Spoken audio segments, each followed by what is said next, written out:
The third component of utilitarianism is the impartialist component.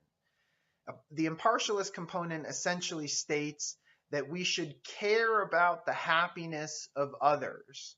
The utilitarian is arguing here that our own interests and desires do not matter more just because they're our own.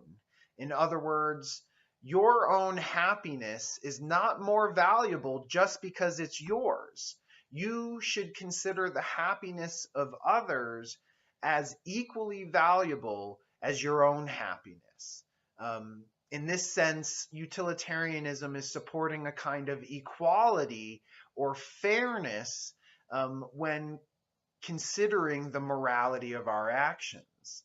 An important moral principle that is often stated or related to this impartialist component is the principle of equal consideration of interests.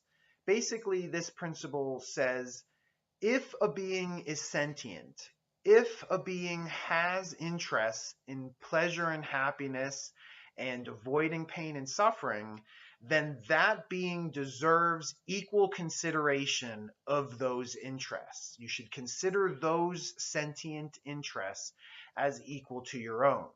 And again, just to be clear, the utilitarian is arguing that we need to consider how our actions affect any and all sentient beings. Any sentient being that is going to be affected by our action needs to be given equal consideration.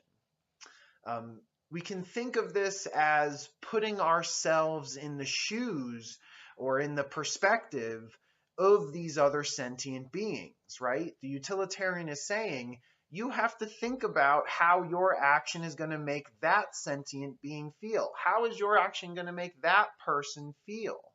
You need to, as a rational thinker, put yourself in the perspective of others and not only think of yourself. We shouldn't be selfish. We should be impartial and unbiased.